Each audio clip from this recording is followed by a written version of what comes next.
asing ini. Jakarta pagi ini. Get up, everybody. Selamat pagi Jack People. Apa kabar pagi ini? Kembali lagi bersama saya Naza dan saya Patricia di program Jakarta Pagi ini. Program favorit kalian untuk semua informasi terkini dan menarik seputar Jakarta. Hari ini kita punya banyak info menarik nih untuk dibahas. Dari janji 100 hari pertama Gubernur Pramono Anung hingga tren terbaru di mana ada berburu koin-koin yang disebar dan tersembunyi nih. Nah betul banget nih Naza, jangan lupa juga soal banjirop yang harus diwaspadai warga pesisir. Dan kabar tentang pembangunan 2 flyover baru di Jakarta. Yuk kita mulai. Nah Jack People, Gubernur DKI Jakarta Pramono Anung bersama Wakil Gubernur Rano Karno telah menyusun program ambisius untuk memperbaiki Jakarta dalam 100 hari pertama masa kerja mereka.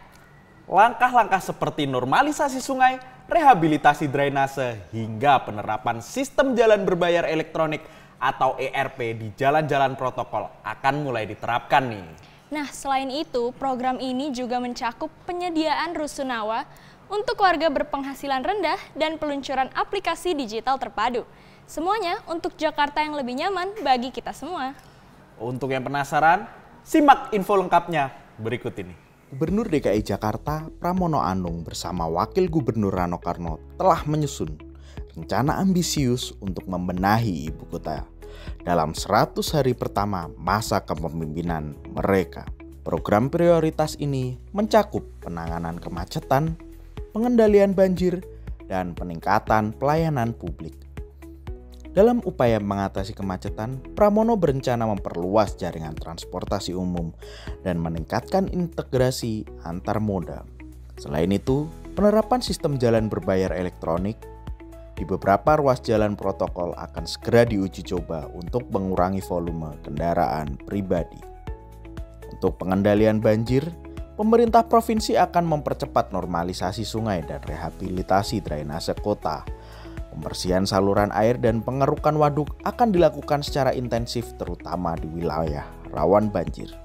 Di bidang pelayanan publik, Pramono dan Rano berkomitmen meningkatkan kualitas layanan dengan memanfaatkan teknologi digital. Peluncuran aplikasi terpadu direncanakan untuk memudahkan warga mengakses berbagai layanan pemerintah, seperti perizinan dan pengaduan masyarakat.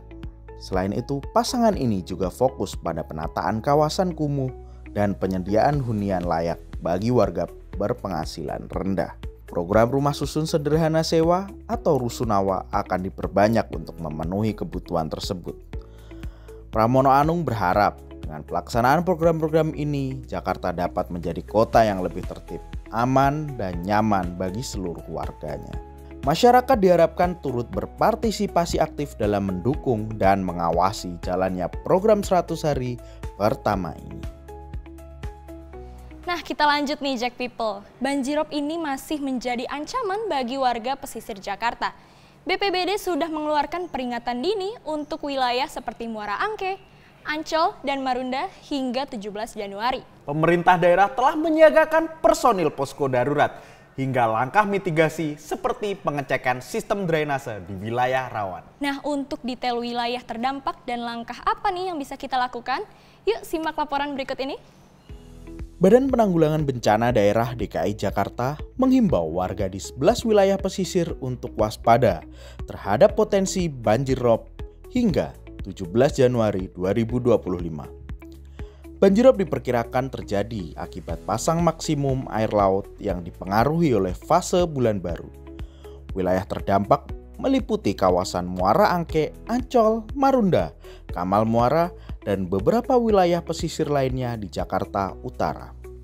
BPBD DKI Jakarta telah mengeluarkan peringatan dini dan menyiagakan personil di wilayah banjir rob.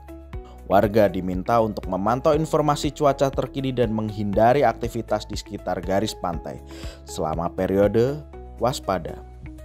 Selain itu, langkah mitigasi seperti menyiapkan barang berharga di tempat yang lebih tinggi dan memeriksa sistem drainase di lingkungan tempat tinggal baru sangat dianjurkan.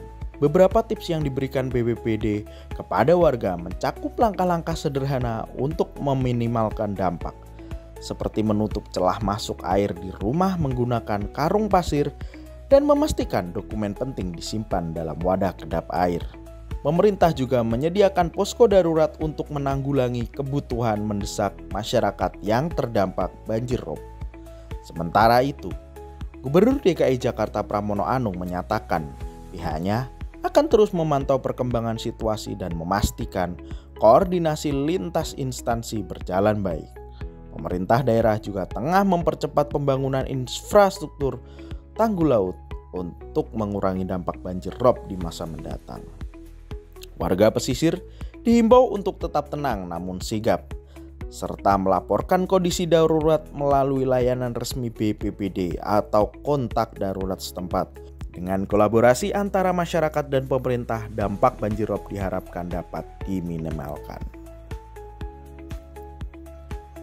Iya, semoga kekhawatiran terkait terjadinya banjir rob ini tidak akan terjadi ya, Pet ya. Betul sekali. Langsung saja kita ke info berikutnya. Pemprov DKI Jakarta melalui Dinas Bina Marga akan membangun 2 flyover baru nih Jack People.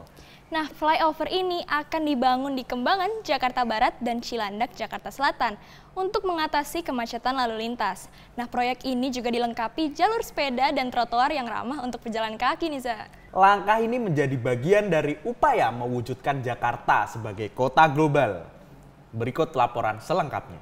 Pemerintah Provinsi DKI Jakarta melalui Dinas Bina Marga akan membangun 2 flyover baru tahun ini untuk mengatasi kemacetan lalu lintas di Jakarta Barat dan Jakarta Selatan. Proyek ini direncanakan selesai dalam waktu 2 tahun. Kepala Dinas Bina Marga DKI Jakarta, Hari Nugroho, mengungkapkan bahwa flyover pertama akan dibangun di kawasan Kembangan, Jakarta Barat. Sementara flyover kedua akan berada di Cilandak, Jakarta Selatan. Lokasi ini dipilih berdasarkan evaluasi kepadatan lalu lintas di wilayah tersebut. Kedua flyover tersebut diharapkan dapat memperlancar mobilitas warga dan mengurangi waktu tempuh perjalanan. Proyek pembangunan ini juga akan dilengkapi dengan infrastruktur pendukung yang ramah lingkungan seperti jalur khusus sepeda dan trotoar untuk pejalan kaki. Selain itu, Pemprov DKI berkomitmen untuk meminimalkan dampak negatif terhadap warga sekitar selama masa konstruksi. Langkah-langkah mitigasi seperti pengalihan arus lalu lintas dan sosialisasi kepada masyarakat akan dilakukan sebelum pembangunan dimulai. Dengan pembangunan flyover ini, Pemprov DKI Jakarta berharap dapat mewujudkan sistem transportasi yang lebih efisien dan mendukung visi Jakarta sebagai kota global. Proyek ini juga menjadi bagian dari program kerja Gubernur Pramono Anung untuk meningkatkan infrastruktur dan pelayanan publik di ibu kota. Nah, yang terakhir nih, Za, ada fenomena baru yang lagi viral. Jadi tuh ini adalah ke aplikasi Koin Jagat. Ini tuh aplikasi yang berbasis augmented reality yang memungkinkan warga berburu koin virtual dan menukarnya dengan uang tunai. Lokasi-lokasi strategis seperti Taman Suropati dan Bundaran HI jadi pusat perburuan. Tapi hati-hati ya Jack People, jangan sampai aktivitas ini mengganggu ketertiban umum. Nah, langsung aja nih mari kita lihat tayangannya dalam liputan berikut ini. Warga Jakarta kini tengah ramai memainkan aplikasi Koin Jagat, sebuah platform berbasis augmented reality atau AR yang memungkinkan pengguna berburu koin virtual yang dapat ditukar dengan uang tunai. Tren ini langsung viral di berbagai kalangan, terutama anak muda, karena menawarkan pengalaman seru sekaligus peluang untuk mendapatkan keuntungan finansial. Aplikasi ini menggunakan teknologi GPS dan AR untuk menempatkan koin virtual di berbagai lokasi strategis di Jakarta, seperti taman, mall, dan stasiun transportasi umum. Pengguna cukup mendekati lokasi tersebut untuk mengumpulkan koin. Nilai koin bervariasi, mulai dari ratusan hingga ribuan rupiah, tergantung tingkat kesulitan lokasi. Tren ini memicu antusiasme warga yang membanjiri lokasi-lokasi strategis seperti Taman Suropati dan Bundaran HI, yang dikenal sebagai pusat koin bernilai tinggi. Tidak hanya menjadi aktivitas individu, fenomena ini juga mendorong terciptanya kompetisi spontan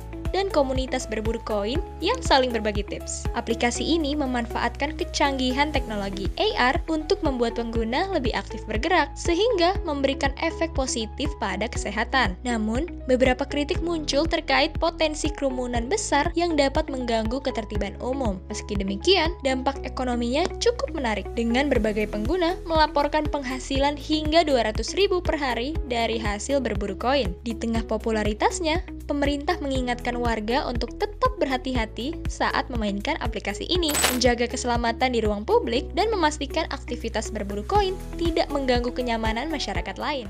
Nah, Jak People, yang terakhir nih, ada informasi tentang rencana Gubernur Pramono Anung dan Wakil Gubernur Rano Karno mengadakan penghargaan Benyamin S Award. Udah tahu belum nih, Za? Itu kan sosok legend ya. Betul Jadi, sekali. semoga ini bisa jadi ajang nih buat para budayawan untuk menunjukkan diri kan gitu. Betul banget. Nah, yang jelas program ini tuh buat penghargaan bagi seniman dan budayawan Betawi. Tujuannya ini jelas untuk mengapresiasi kontribusi mereka dalam melestarikan budaya Betawi, sekaligus memotivasi generasi muda untuk mengenal dan mencintai seni tradisional kita nih. Nah, langsung aja kita simak berikut ini videonya. Jakarta, kota megah yang penuh dinamika, kini berada di bawah kepemimpinan baru yang membawa harapan besar. Pramono Anung dan Rano Karno, dua sosok yang berkomitmen untuk membawa perubahan nyata bagi Jakarta. Dengan pengalaman dan visi yang kuat, Pramono Anung sebagai gubernur terpilih bersinergi dengan Rano Karno, sang wakil gubernur yang dikenal luas sebagai seniman Betawi. Keduanya bertekad menjadikan Jakarta tidak hanya modern dan maju, tetapi juga tetap berakar pada kearifan lokal. Salah satu program unggulan mereka yakni Benyamin S Award, sebuah penghormatan kepada tokoh seniman Betawi yang nama dan karya-karyanya sudah melegenda hingga hari ini, yaitu Benyamin Sueb. Selain itu, Pramono Rano menginginkan lewat program Benyamin S Award ini, masyarakat turut terlibat dalam memelihara lingkungannya masing-masing agar dapat mewujudkan Jakarta sebagai kota global, kota yang bersih, nyaman, indah, dan sejahtera. Inilah era baru Jakarta di bawah kepemimpinan Pramono Anung dan Rano Karno. Masa depan yang harmonis antara modernisasi dan pelestarian budaya kini menjadi lebih dekat dari sebelumnya. Pramono dan Rano Karno bertekad untuk memajukan Jakarta selangkah lebih jauh, menciptakan kota yang berdaya saing global tanpa melupakan akar budayanya. Benyamin S Award itu memang buat cerminan kota Jakarta, masyarakat dan pemerintahan.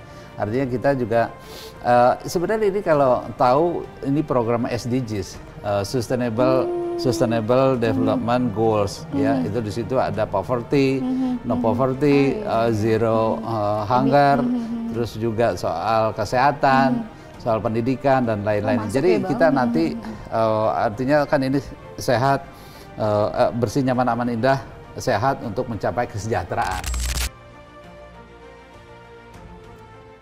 Oke Jack People, sekarang saatnya kami menyampaikan perakiran cuaca untuk wilayah DKI Jakarta pada hari ini Selasa 14 Januari 2025.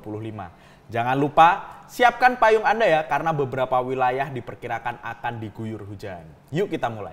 Nah, yang pertama nih kita menuju di Jakarta Pusat nih, di mana cuaca diperkirakan akan hujan ringan sepanjang hari.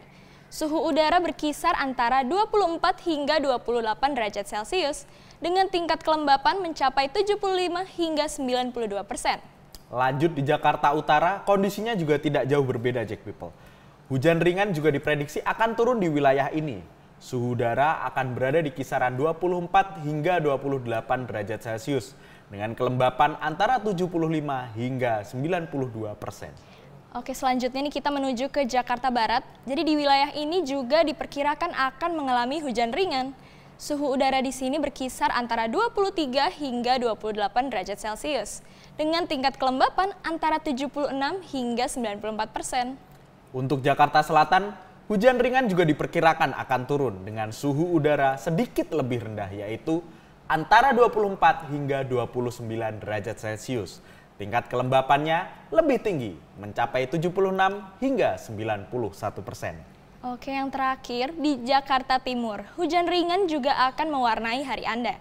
Suhu udara diperkirakan berada di kisaran 24 hingga 29 derajat Celcius, dengan tingkat kelembapan antara 75 hingga 91%. Jangan lupa Pet, ada daerah Kepulauan Seribu yang cuacanya juga diperkirakan akan hujan ringan dengan suhu berkisar antara 26 sampai 28 derajat Celcius dengan kelembapan antara 81 hingga 85%. Nah, jadi nih Jack People, buat yang pengen bepergian hari ini nih, buat pengendara motor bisa disiapin nih jas hujannya. Dan yang bawa payung pasti tetap hati-hati di jalan ya.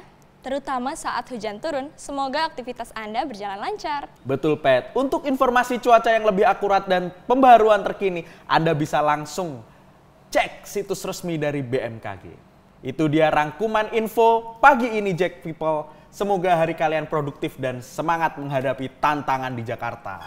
Nah, terima kasih sudah bersama kami di Jakarta pagi ini. Sampai jumpa besok di jam yang sama dengan informasi yang lebih menarik lagi. Jangan lupa untuk tetap pantau info terkini hanya di Jack News. Saya Naza. Dan saya Patricia, bersama kru yang bertugas pamit undur diri. Sampai jumpa Jack People.